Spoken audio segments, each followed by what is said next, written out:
Okay, everyone, let's go ahead and get started. I know today is some people's Friday since we have a holiday this weekend. So, a lot to do so that we can get off. All right. My name is Hannah Peters. I'm a registered dietitian with Baptist Memorial Hospital Best Health Wellbeing Program. In my role, I get to create classes and content and just a better employee well-being. And then I do nutrition assessments and therapy for um, people one-on-one. So it's a really, really neat role, and I'm excited to share this topic with you guys today. I think this is such an important topic. And I'm hoping that implementing some of these strategies will not only help with your blood pressure control, but also can help with your cholesterol and overall health. So, as I'm talking today, I'm a big reflection person. I want you guys to jot down some notes of some practical things that you can put into action because oftentimes we join a webinar or some meeting and we're listening and then we go about our day and we forget that information or we just don't ever come back to it. So I want you guys to take some notes, jot down some things that really apply to you and things that you can start doing, and then have that as a reminder next week when you get back from vacation to start doing it on a day-to-day basis. All right, so let's get started with just talking about what is hypertension. It is known as a silent killer, so that means that oftentimes people living with hypertension don't feel any side effects. I did do blood pressure readings for you guys in Memphis about a month ago now, and many of you guys who came to get your blood pressure read had high blood pressure and didn't seem to have any symptoms, didn't feel any differently. So this is, yeah, super important, and I'm glad that we're talking about it today, talking about the importance of getting it checked regularly, but also what we can do to reduce our blood pressure. Hypertension or high blood pressure, those are going to be used interchangeably. This happens when the force of your blood pushing against the walls of your blood vessels is too high, which can lead to a heart attack and a stroke sometimes. And then oftentimes, again, you may not even know that you have high blood pressure because you're not having those side effects and you haven't gotten it checked. So going to your doctor's office regularly to get an annual physical can be really helpful just to see what those trends are in your blood pressure, just being consistent in that. Sometimes we may think that hypertension only happens when we get older, but it affects all age groups. So not just seniors and young adults, but even children.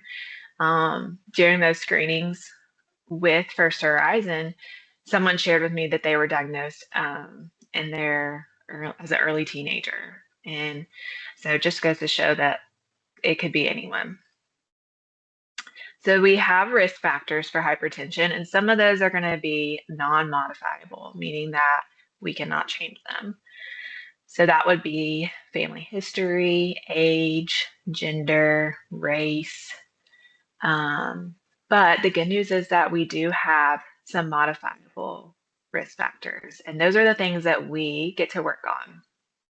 So that could be like diet, physical activity, obesity, alcohol intake, sleep apnea, high cholesterol, smoking, stress, and then even some medications can increase blood pressure. So some of you guys mentioned sinus medications that you're on about a month ago, and those can cause it to go up. So it's always good to, like, if you are starting something new, maybe check your blood sugar around the same time for multiple days just to see. And then once you get off that medication, see how it is too. And if it is still high, I would let your doctor know as well. Um, but we're going to focus on diet today. But it's important to know all these other modifiable risk factors. And maybe you got your notes out. Take a second to write down maybe 2 to 3 of these modifiable risk factors that you feel like you need to work on. So after this session, you can go back to these and think about ways that you can improve in other areas as well. Okay, so if you've never paid attention to your blood pressure when you go to the doctor, maybe you're unfamiliar with the measures, this chart can be really helpful. I'm noticing that it's a little blurry now, but I'm going to send it to you guys in a handout after, in an email after this session too. So if you can't see it, know that it's coming. So that normal, that green level, that's what we want it to be. So that means your systolic blood pressure is going to be less than 120, and the diastolic, that bottom number, is going to be less than 80. So that systolic blood pressure, that number on the top, is going to measure the maximum pressure in your arteries when your heart contracts and beats. While the diastolic blood pressure, that bottom number, measures the pressure between beats when your heart relaxes. So they're just measuring different parts of your heart. So anything 120 and above or 80 and above is going to be high blood pressure, elevated or hypertension. So different stages of hypertension you can see here. So really paying attention to that number. So I want you guys to take a minute to think back to what was your blood pressure, whether when we checked it or the last time you went to the doctor. Think about if you can remember what those numbers were. I know it might have been a while. So, or maybe you can look up what your last blood pressure was. And where would it fall in this chart? So this is from the American Heart Association as well. So let's say your blood pressure was 140 over 95. So that puts you in that stage 2 hypertension, that darker orange color. So this chart can be really helpful just to see where are you at and where are you going? Where do you want to go? What's our goal? Our goal is that green, less than 120 over 80. So great conversations to be having with your doctor as well. All right, before we get to the next slide, I have another question for you guys to answer in the chat. What percent of Americans do you think have high blood pressure? You can add your guesses in the chat. Give y'all a couple of seconds to answer.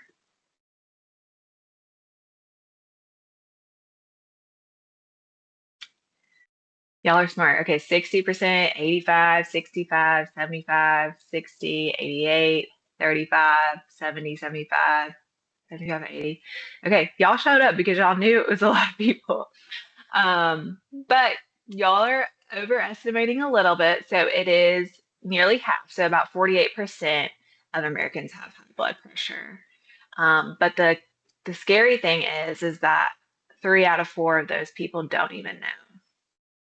So on this call, we have about 30 people. So that means 15 of us have high blood pressure. So number 1 on that to-do list is really to make that yearly physical appointment if you have not done so already, because 75% of these 50% of people are unaware. So this is going to help monitor your blood pressure from year to year. If you already have high blood pressure and you're taking a medication, we want to make sure it works too. So making sure you see them regularly as well. So why do we even care about blood pressure? Why are we talking about this? So I mentioned stroke and heart attacks, but there's other things that can happen if we have uncontrolled hypertension for a long time. It can cause other consequences. So we have sexual dysfunction. We talked about we can have heart failure, the stroke. We talked about that. Dementia. That one may be surprising to some people. Vision loss, your heart attack, and then kidney failure. So these are not things any of us want to experience. So controlling it is definitely going to be our goal. So the good news is we have those modifiable risk factors we can work on. So let's go ahead and start talking about nutrition. So again, my hope today is that we can learn some ways to lower our blood pressure and actually put these steps into practice. So I'm not saying we're going to do all of them. We're going to start all of these things tomorrow. But let's just take some baby steps to get towards our overarching goal of really trying to lower our blood pressure and create a healthy lifestyle.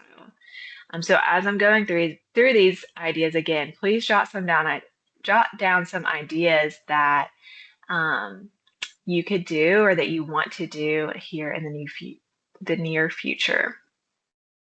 So we're going to go over these 5 practical habits. So limiting sodium and adding potassium, reading the label, choosing whole foods, packing a lunch, and avoiding alcohol. First up is sodium, which I'm sure a lot of you guys are aware of. But sometimes we don't realize what all has sodium in it and how much. So lowering sodium intake can reduce our blood pressure. On average, Americans eat around 3,400 milligrams of sodium a day. And the American Heart Association really recommends we limit to 2,300 milligrams of sodium a day, and they're actually looking at decreasing that to 1,500 milligrams.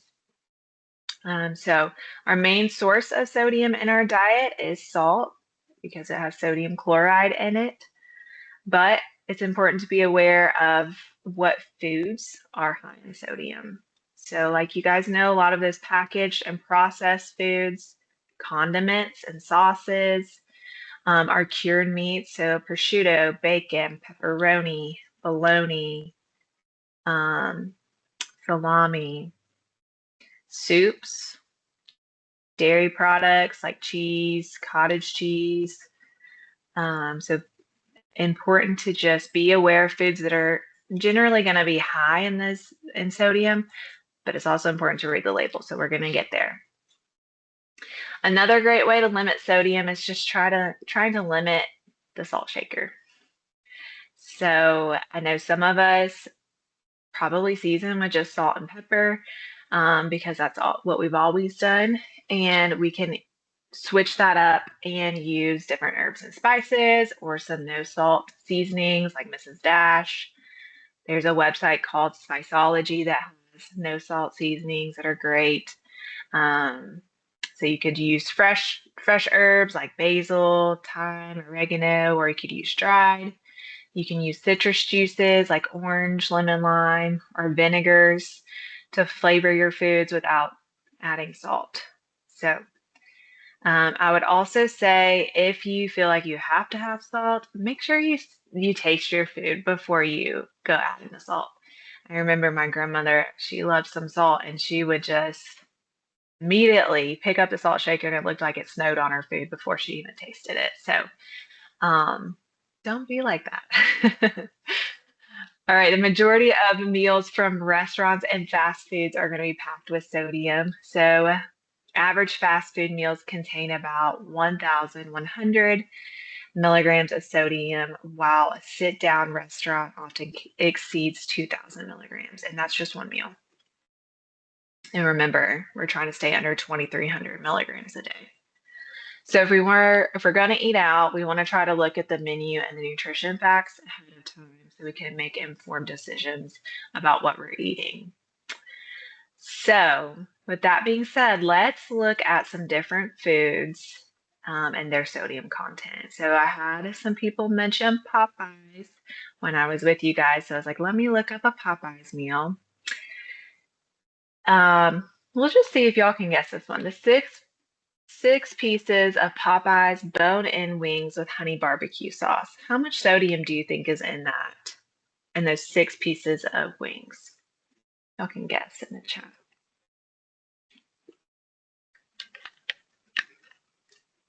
All right, we got 1,000, 2,500, 1,200, 1,500, 10,000, 3,000, a whole lot. Yeah, yeah.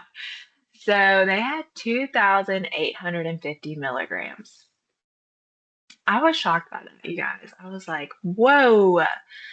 So let's say we really like Popeyes and we're gonna eat it. If we just switch to the boneless classic wings that don't have all that sauce on it, that's 990 milligrams for the 6 pieces. So a huge difference just by changing what we're getting. A 6-ounce filet at Outback Steakhouse has 1,250 milligrams of sodium. And that's just a steak, okay? That's not any bread, mac and cheese, mashed potatoes on the side, like just a steak. So think about how that could add up. This next one was surprising too. Just this packet, one packet, small, of Chick-fil-A zesty buffalo sauce. What's y'all's guess on the sodium on that one?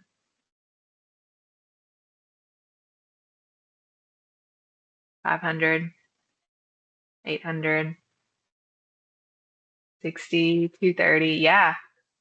So the buffalo sauce, just one pack, has 570 milligrams. So if you were to eat this sauce with chicken nuggets, like an 8 count regular chicken nugget, um, that's a total of 1780 milligrams, so 1,780 milligrams. If we change the 8 count to the grilled nuggets, it reduces it to 1,010 milligrams of sodium. So the 8 count regular nuggets have about 1,200 milligrams of sodium, and then the 8 count grilled have about 440.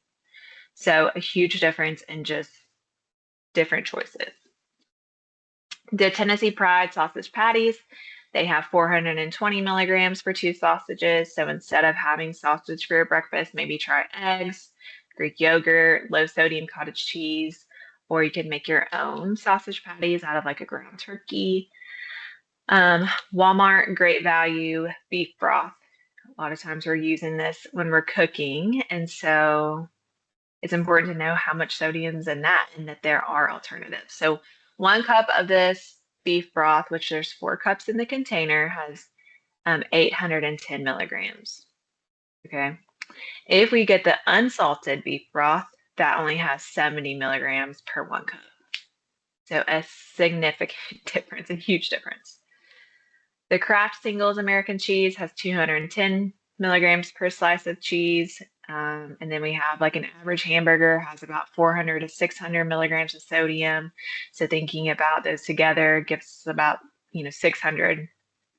If we swapped our American cheese for a mozzarella or a Swiss, those are going to be lower sodium options, so about 40 to 90 milligrams of sodium per ounce. All right, and then we have a healthy choice meal. So this has 600 milligrams of sodium. So thinking about this a little differently, sometimes I know this is the best we can do is just getting a frozen meal for dinner or lunch sometimes. And if that's your whole meal, that 600 milligrams might not be a lot, depending on what else you ate for the day. So just something to consider because a lot of these other things we've talked about are just a piece of our meal, not the whole meal. And then 1 teaspoon of salt. 1 teaspoon is 2,300 milligrams of sodium. Okay, so just something to be mindful. It's just a small amount that has a lot of sodium. If you switch to like a Himalayan or a sea salt, there's still about 2,000 milligrams of sodium per teaspoon. So just something to be mindful of as well. Yes, 2,300 or below is for the whole day. Yeah. Yep. So, like I said, sodium is in so many foods, and if we're not paying attention, we're not noticing it. We're not eating. We're eating a ton of sodium, and it's affecting our blood pressure. Okay, so the good news is that potassium can help reduce some of the effects of the sodium. The more potassium you eat, the more you lose through your urine. And potassium also helps to ease tension in your blood vessel walls, which also helps lower blood pressure. So I will say caution if you have like any kidney issues or your doctor's ever told you to watch your potassium intake, then you might not want to be trying to eat a lot of potassium. But if not, then you should be fine. So what foods are high in potassium? Bananas, oranges, spinach, broccoli, sweet potato, lima beans, butternut squash. So a lot of our fruits and vegetables. So trying to think about some ways that we could add more potassium into our meals and snacks. In the morning, if we're having scrambled eggs, maybe we add some spinach into that meal. For a snack, we could have oranges or bananas. For dinner, maybe we have sweet potatoes with salmon and broccoli. And that would add a lot of good, rich potassium foods into our day. So with both of these, we can actually read the labels to see if foods are going to be high or low in our sodium or potassium. So remember, nutrition facts are going to be on the backs of our packaged and bottled foods from the grocery store, but we can also look up any chain restaurant to see what the nutrition facts are.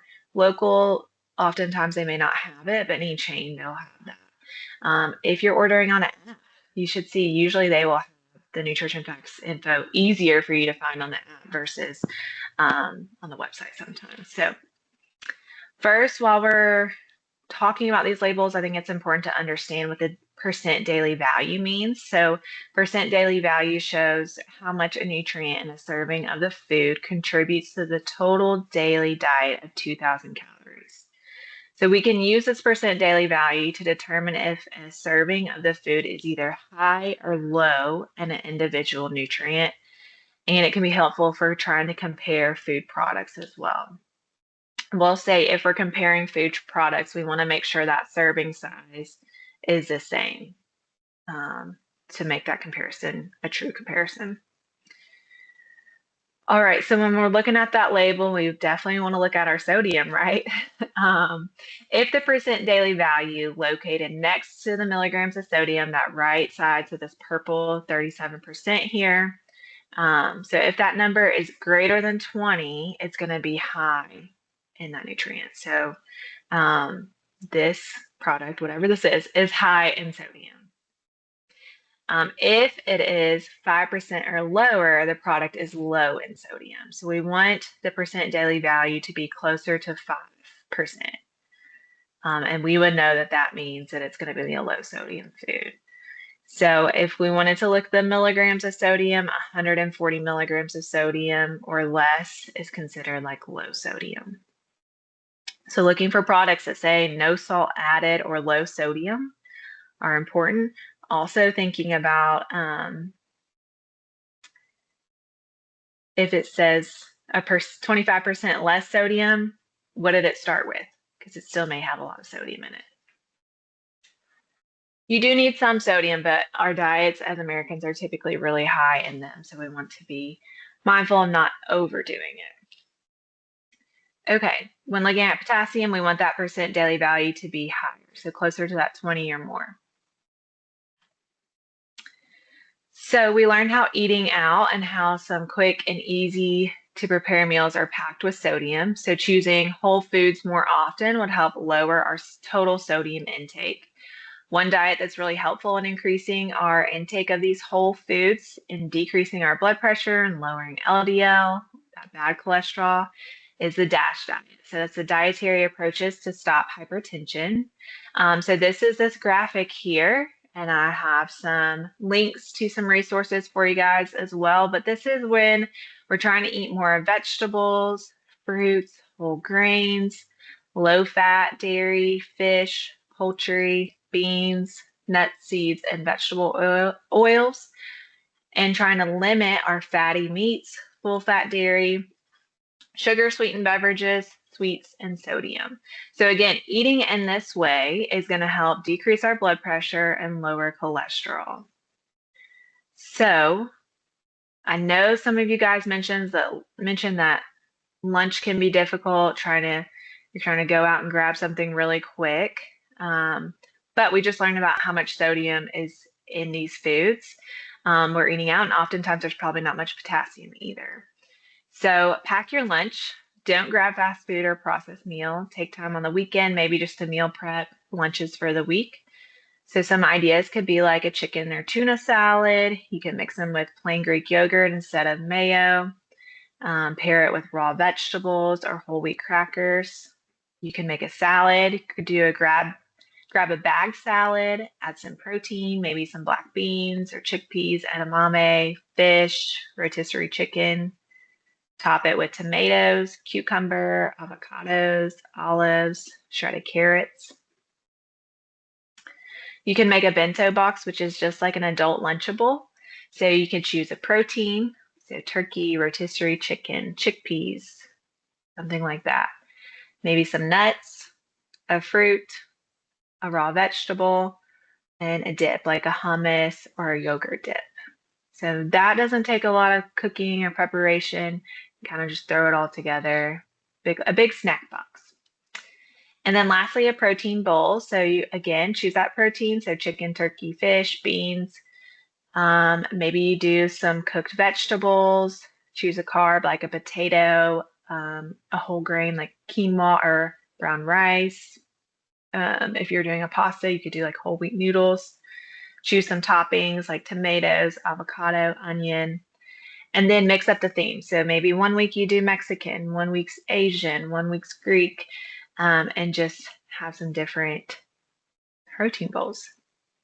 So hopefully some of these sound good to y'all, and they're simple and easy and quick to add into our weekly routine. And then we don't have to go out and grab something for lunch. We can rest and eat this meal in peace. All right, lastly, we want to limit our intake of alcohol as much as possible. So drinking too much alcohol can raise our blood pressure.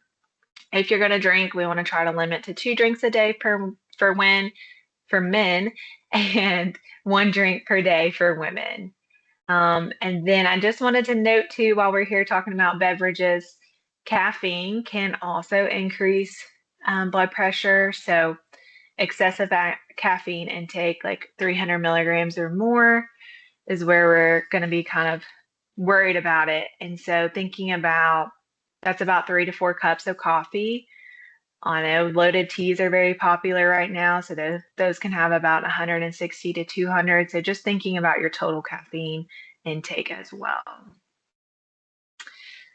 All right, so my problem is I want some type of sauce or dressing. Yeah, and so you could try making your own sauces or dressing using like fruit juices, so like a lemon juice and an oil, or I know I've made some with like avocados before. There's all different good ones out there. You just might have to make it on your own. But then if you're going to add sodium, you can control how much you're putting in it as well.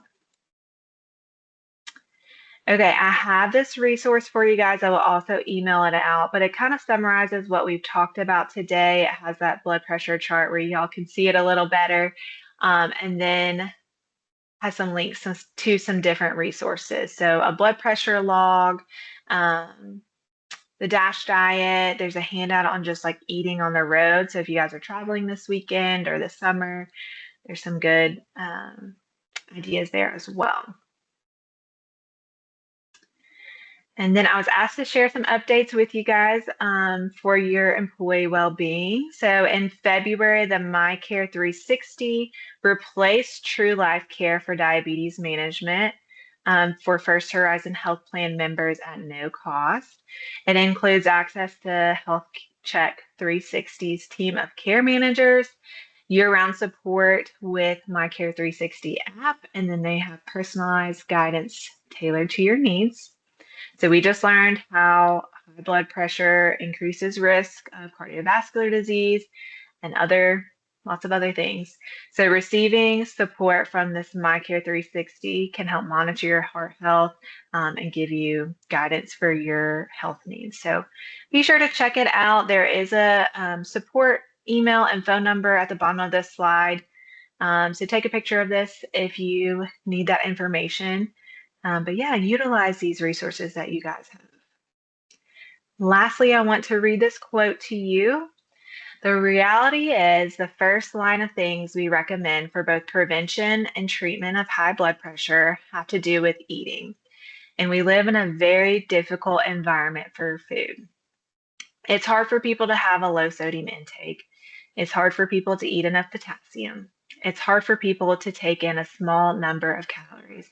But the good news is that all that stuff works if you're willing to do it. It's hard, but it works. I love this quote because I think that it is so true. It's not easy, and I'm not here to tell you that it's easy, but we can take small steps each day to implement this information. And it's going to be hard, but it's going to work and help your overall health. So I appreciate you guys for joining me today, and I hope this was helpful for y'all. And I will stay on for a few minutes if you guys have any questions. I have recorded this webinar, so I'll send out the link and so that you'll have all the slides in the in the recording as well.